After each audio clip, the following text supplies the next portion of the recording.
Carta aos Filipenses. Capítulo 4. Há momentos em que a vida parece exigir de nós uma força que já não temos. O coração se cansa, a mente se enche de preocupações. Os caminhos se tornam incertos e até aquilo que antes nos dava alegria parece perder a cor. Nesses dias, olhamos para as circunstâncias e pensamos que somente conseguiremos continuar quando tudo ao nosso redor mudar. Esperamos que a porta se abra, que o problema desapareça, que a dor termine, que as respostas cheguem e que o futuro finalmente se torne seguro. Mas a carta aos Filipenses nos apresenta uma verdade diferente. Ela nos mostra que a paz não precisa esperar o fim da tempestade, que a alegria não depende da ausência de dificuldades e que a força do cristão não nasce das circunstâncias favoráveis, ela nasce de Cristo. Foi dentro de uma prisão que o apóstolo Paulo escreveu algumas das palavras mais alegres e encorajadoras de toda a Bíblia. Preso, vigiado e cercado por incertezas, ele declarou: "Tudo posso naquele que me fortalece." Essa frase não nasceu em um palácio. Não foi escrita depois de uma grande vitória política ou de uma vida confortável. Ela nasceu em meio à limitação. Nasceu quando Paulo não podia escolher para onde ir, o que comer ou quando seria libertado. Nasceu quando sua liberdade exterior havia sido retirada, mas sua fé continuava livre. Imagine a cena. A noite caía sobre a prisão, as paredes frias permaneciam silenciosas e os passos dos soldados eram ouvidos do lado de fora. Talvez houvesse pouca luz, pouco alimento e nenhum conforto. Ainda assim, no coração daquele homem havia uma alegria que as correntes não conseguiam prender. Um companheiro poderia olhar para Paulo e perguntar: "Como você ainda consegue agradecer a Deus? Como pode falar de alegria estando aqui?" E Paulo talvez respondesse: "Porque minha alegria não está nestas paredes, nem depende da decisão dos homens. Minha alegria está em Cristo. Podem prender minhas mãos, mas não podem aprisionar minha esperança. Podem limitar meus passos, mas não podem impedir o evangelho de avançar." A igreja de Filipos ocupava um lugar especial no coração de Paulo. Ela havia surgido em meio a acontecimentos marcantes. Anos antes, ele chegara àquela cidade anunciando o evangelho. Ali, Lídia, uma mulher temente a Deus, abriu o coração para receber a mensagem. Ali também, uma jovem oprimida foi liberta. E foi em Filipos que Paulo e Silas foram presos, açoitados e lançados em uma cela escura. Naquela ocasião, por volta da meia-noite, os dois começaram a orar e cantar hinos a Deus. Não havia motivo humano para cantar. Seus corpos estavam feridos, seus pés estavam presos ao tronco e a situação parecia profundamente injusta, mas a adoração deles não dependia do conforto. Eles conheciam um Deus que continuava sendo digno mesmo quando a noite era longa. Então, de repente, um terremoto abalou os alicerces da prisão. As portas se abriram e as correntes se soltaram. O carcereiro, pensando que os presos haviam fugido, preparou-se para tirar a própria vida, mas Paulo gritou: "Não faça isso! Estamos todos aqui." Naquela noite, o homem que guardava a prisão encontrou a verdadeira liberdade. Ele perguntou: "O que devo fazer para ser salvo?" E ouviu a resposta: "Creia no Senhor Jesus." Anos depois, Paulo estava novamente preso. Talvez, ao escrever aos Filipenses, ele se lembrasse daquela primeira prisão. Talvez recordasse os cânticos na madrugada, o chão tremendo, as portas se abrindo e uma família inteira recebendo a fé. Ele sabia, por experiência, que Deus não abandona os seus servos no vale. Sabia que uma prisão pode se transformar em púlpito, que uma madrugada de dor pode se tornar testemunho e que aquilo que parece o fim pode ser o início de uma obra maior. Por isso, no capítulo 4, Paulo começa encorajando os irmãos a permanecerem firmes no Senhor. Ele não diz que a fé elimina todas as dificuldades. Ele ensina que a fé nos dá um lugar seguro onde permanecer enquanto enfrentamos as dificuldades. Permanecer firme não significa nunca sentir medo, nunca chorar ou nunca se cansar. Significa não abandonar Cristo quando o coração está cansado. Significa continuar confiando quando ainda não enxergamos a resposta. Significa colocar as raízes da alma em Deus para que os ventos não nos arranquem do caminho. A comunidade de Filipos também enfrentava conflitos. Paulo menciona duas mulheres, Evódia e Sintique, que haviam trabalhado ao seu lado na causa do Evangelho, mas agora estavam em desacordo. A divergência entre elas provavelmente estava afetando a comunhão da igreja. Paulo não ignora o problema. Ele pede que as duas vivam em harmonia no Senhor. Era como se dissesse: vocês caminharam juntas, serviram juntas e lutaram pela mesma causa. Não permitam que uma diferença destrua a unidade construída em Cristo. Lembrem-se de que pertencem ao mesmo Senhor. Essa lição permanece profundamente atual. Muitas vezes, pessoas que amam a Deus permitem que feridas, orgulho, mal-entendidos e palavras impensadas criem distâncias dolorosas. Famílias se dividem, amizades terminam, igrejas enfrentam tensões, o coração se endurece e cada lado passa a acreditar que somente o outro precisa mudar. Mas Paulo aponta para Cristo como o lugar da reconciliação. Em outras palavras, ele ensina que não basta perguntar quem está certo. Também é necessário perguntar qual atitude honra o Senhor. Nem sempre a reconciliação acontecerá imediatamente, mas o cristão é chamado a abandonar o desejo de vingança, a buscar a paz e a tratar o outro com a mesma misericórdia que recebeu de Deus. Depois disso, Paulo apresenta uma ordem que parece impossível diante do sofrimento. Alegrem-se sempre no Senhor. Novamente direi, alegrem-se. Ele não diz para nos alegrarmos em todas as circunstâncias, como se toda dor fosse boa. Não precisamos fingir que uma perda não machuca, que uma doença não assusta ou que uma decepção não deixa marcas. A Bíblia não nos ensina uma alegria superficial, baseada em negar a realidade. Paulo fala de uma alegria no Senhor, e essa diferença muda tudo.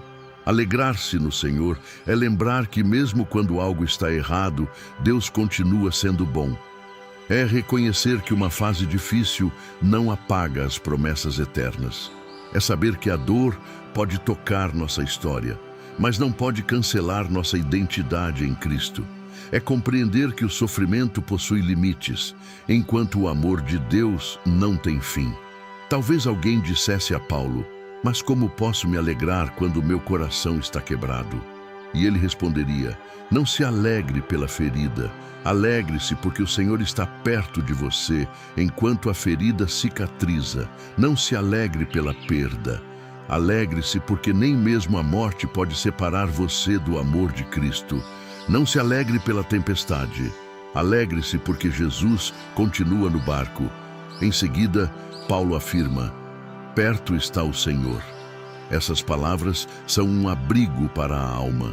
O Senhor está perto. Ele está perto quando ninguém entende, durante as noites de ansiedade, quando as lágrimas caem sem que alguém veja, quando as orações parecem fracas e quando a fé parece pequena. Está perto, na sala de espera, no quarto silencioso, no caminho para o trabalho, na mesa onde faltam recursos e na casa onde sobram preocupações. A proximidade de Deus não é medida pelo que sentimos. Há dias em que sua presença será percebida de maneira intensa. Em outros, caminharemos apenas pela fé. Porém, sentir ou não sentir não muda a promessa. Ele continua perto. É nesse contexto que Paulo ensina sobre a ansiedade. Não andem ansiosos por coisa alguma, mas em tudo, pela oração e pela súplica, com ações de graças, apresentem seus pedidos a Deus. Paulo não está condenando quem enfrenta a ansiedade. Ele está mostrando um caminho para que a preocupação não governe o coração. A ansiedade tenta convencer a mente de que tudo depende de nós. Ela nos faz imaginar cenários, antecipar tragédias e carregar hoje os pesos de muitos amanhãs. A oração, porém, nos ensina a entregar. Orar é abrir as mãos diante de Deus e dizer: Pai, isto é maior do que eu, mas não é maior do que tu. Eu não consigo controlar todas as coisas, mas confio que nada escapa do teu olhar. Eu não conheço o amanhã, mas sei que tu já estás lá. Paulo diz que devemos apresentar tudo a Deus. Não apenas os grandes problemas, e não apenas aquilo que parece espiritual, mas tudo. A preocupação com a família, o medo de perder alguém, a angústia financeira, a incerteza profissional, a solidão, a culpa, a decisão que precisa ser tomada, o sonho que ainda não se realizou e a dor que ninguém conhece. Deus não se cansa de ouvir seus filhos. Ele não considera pequeno aquilo que pesa no nosso coração. Paulo acrescenta que a oração deve ser acompanhada por ações de graças. Isso não significa agradecer pelo mal, mas lembrar, em meio à luta, de tudo o que Deus já fez. A gratidão impede que a dor do presente apague a memória da fidelidade divina. Quando agradecemos, dizemos à nossa alma: este problema é real, mas também são reais as bênçãos que recebi. Esta fase está difícil, mas Deus já me sustentou antes. Ainda não tenho todas as respostas, mas tenho motivos para confiar. Então vem uma promessa maravilhosa. A paz de Deus, que excede todo entendimento, guardará o coração e a mente de vocês em Cristo Jesus. A paz de Deus nem sempre explica o que está acontecendo. Muitas vezes, ela chega antes da resposta. Ela não depende da lógica das circunstâncias. Por isso, excede todo entendimento. Humanamente, talvez ainda existam motivos para preocupação, mas o coração começa a descansar. A porta ainda não se abriu, mas a alma já não está desesperada.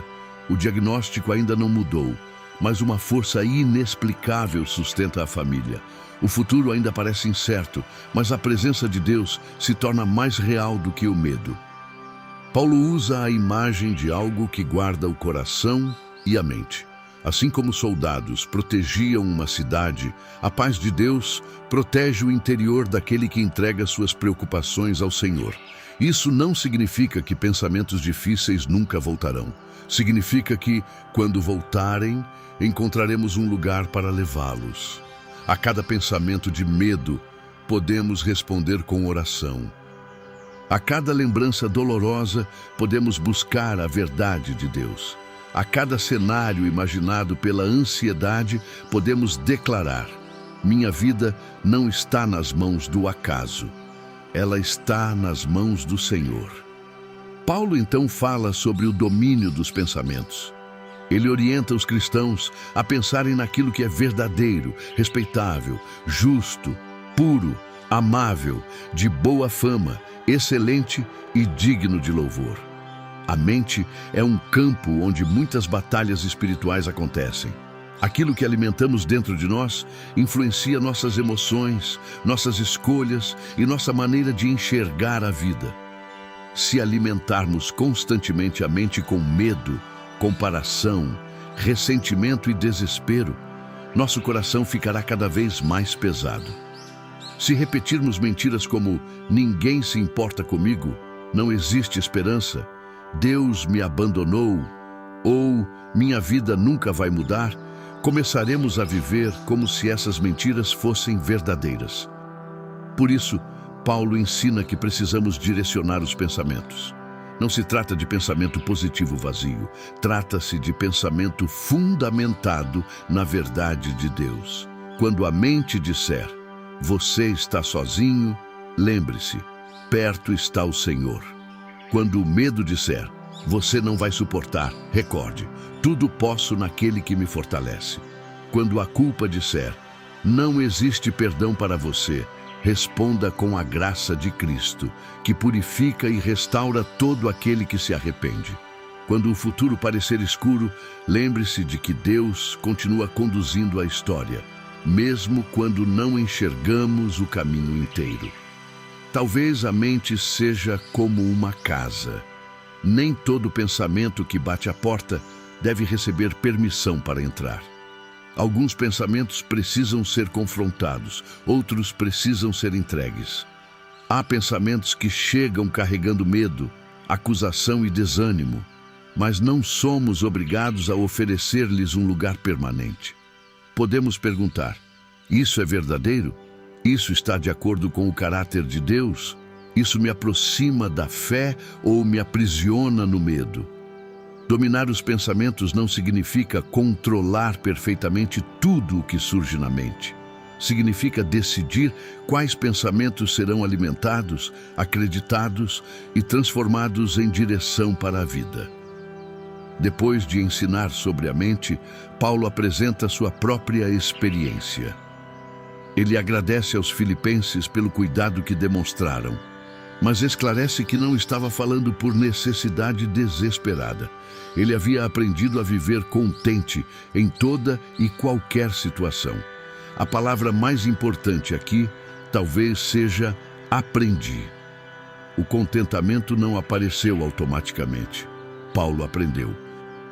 Ele aprendeu nos caminhos missionários, sendo bem recebido e sendo rejeitado, tendo alimento e passando fome, permanecendo em casas de amigos e em celas de prisão, vivendo dias de abundância e períodos de escassez. Contentamento não é acomodação.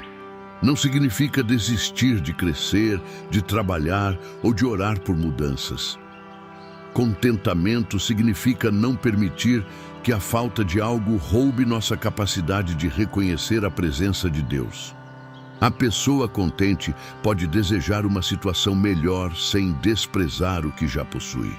Pode orar por uma nova porta sem amaldiçoar o lugar atual. Pode sonhar com o futuro sem perder completamente a gratidão pelo presente. Paulo diz que sabia o que era passar necessidade e sabia o que era ter abundância. Isso revela que ambos os cenários exigem maturidade espiritual. Na necessidade, somos tentados a duvidar do cuidado de Deus.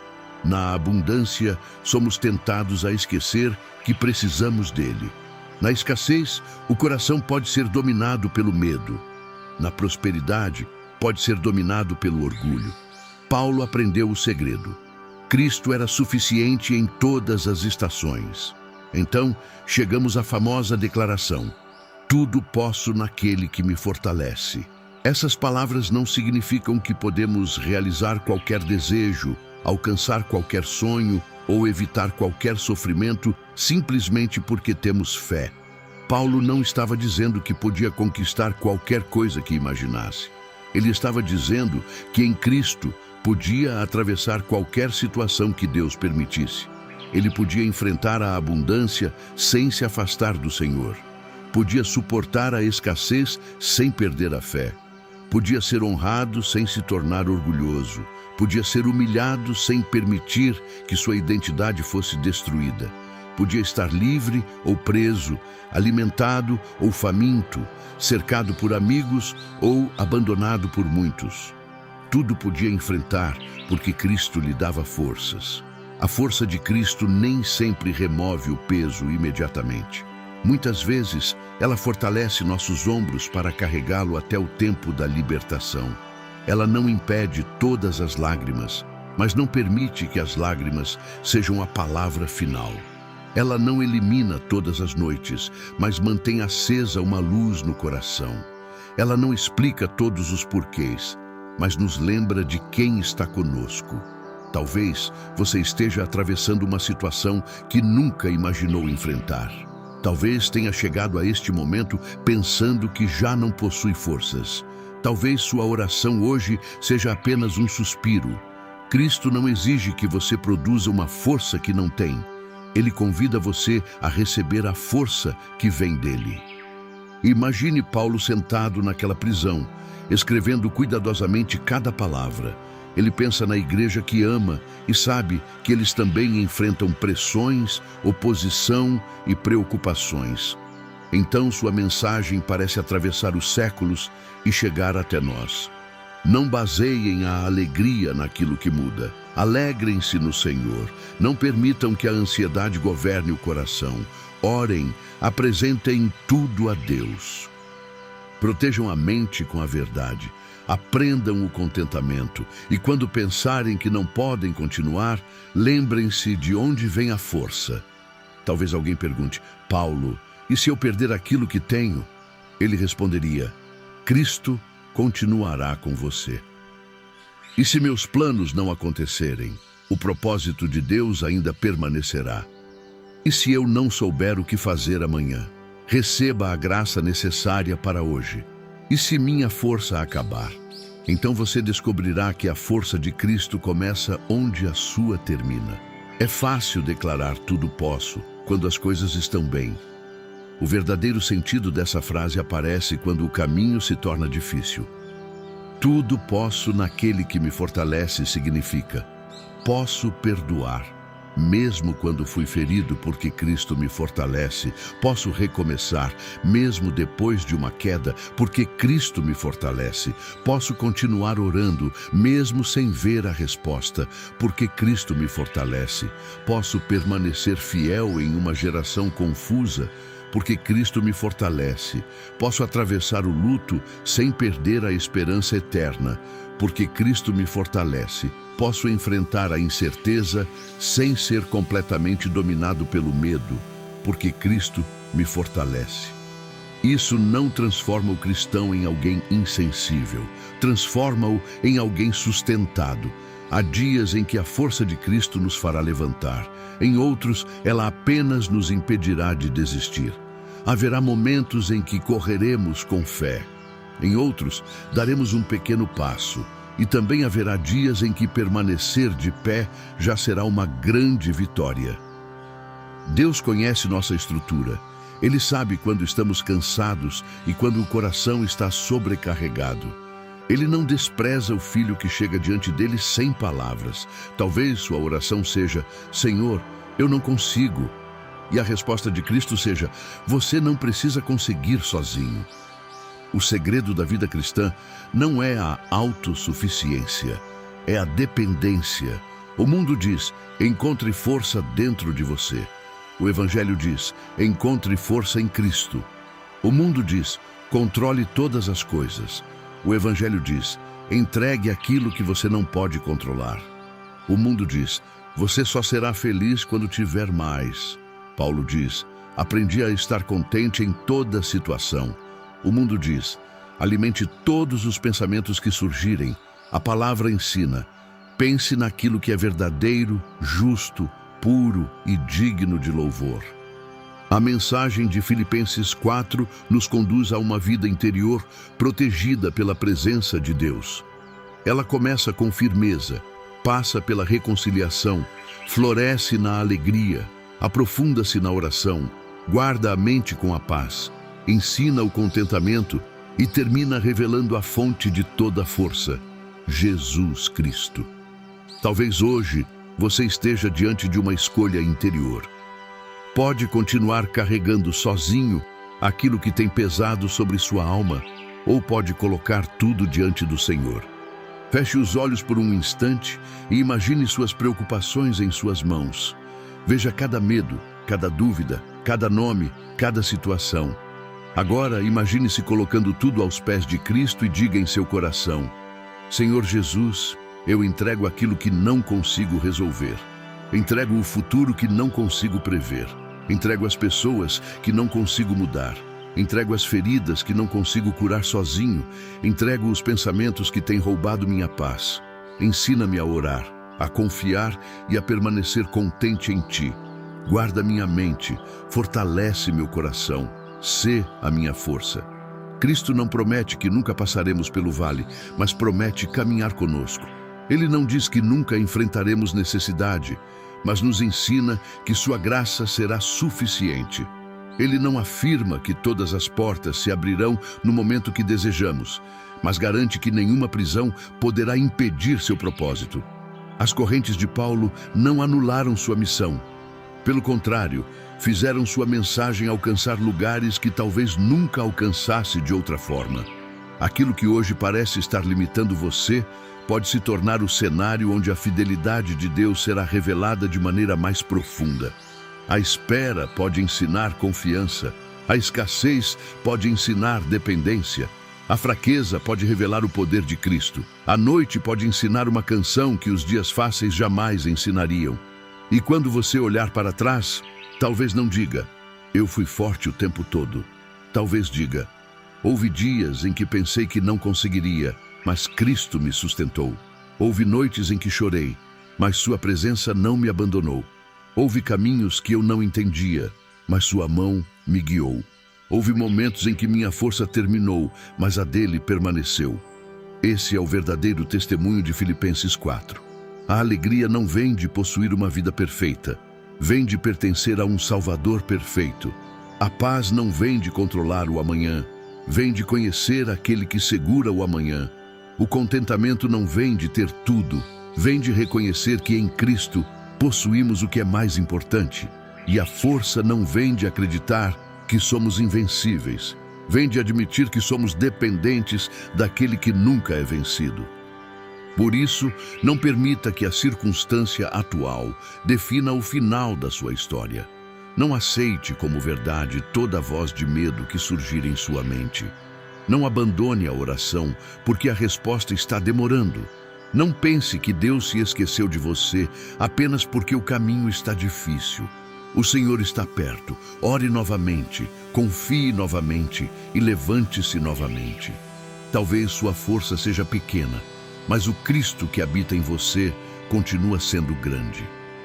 Talvez seus recursos sejam limitados, mas a graça de Deus não possui limites. Talvez você não saiba como atravessará o próximo mês, a próxima semana ou mesmo o próximo dia, mas pode receber força para o próximo passo. Aquele que fortaleceu Paulo na prisão continua fortalecendo seus filhos hoje. Ele está com você na abundância e na necessidade, na alegria e na tristeza, na resposta e na espera, na porta aberta e no corredor silencioso, na vitória que todos enxergam e na batalha secreta que ninguém conhece. Quando sua mente estiver inquieta, ore. Quando seu coração estiver triste, alegre-se no Senhor. Quando a comparação surgir, pratique o contentamento. Quando o medo falar, pense no que é verdadeiro. Quando a fraqueza aparecer, lembre-se de que a sua força não vem apenas de você. Cristo é sua força. E por isso você pode continuar. Pode continuar amando, servindo, acreditando, esperando e caminhando. Não porque a vida seja fácil, mas porque Jesus é fiel. No final, a grande mensagem de Filipenses 4 não é sobre a capacidade humana de vencer tudo. É sobre a fidelidade de Cristo em sustentar seus filhos em todas as coisas. Tudo posso naquele que me fortalece. Posso atravessar este dia, enfrentar esta batalha, permanecer fiel nesta espera, entregar esta ansiedade, aprender a viver contente, guardar minha mente na verdade e seguir adiante, porque não caminho sozinho. Que essa palavra se torne viva dentro de você. Que a paz de Deus guarde seu coração e sua mente. Que seus pensamentos sejam preenchidos pela verdade. Que sua alegria não dependa das circunstâncias. Que a oração seja seu primeiro refúgio e não seu último recurso. Que o contentamento cure sua alma da comparação. E que, em cada momento de fraqueza, você se lembre de que Cristo continua sendo sua fonte inesgotável de força. Se esta mensagem falou ao seu coração, deixe o seu gostei para que mais pessoas sejam alcançadas pela palavra de Deus. Compartilhe nos comentários o que mais tocou você nesta reflexão e como este ensinamento pode transformar sua caminhada com Cristo. E inscreva-se no canal Caminhe com Jesus para continuar recebendo reflexões bíblicas, ensinamentos inspiradores e mensagens que fortalecem a fé todos os dias. Que Deus abençoe sua vida e sua família.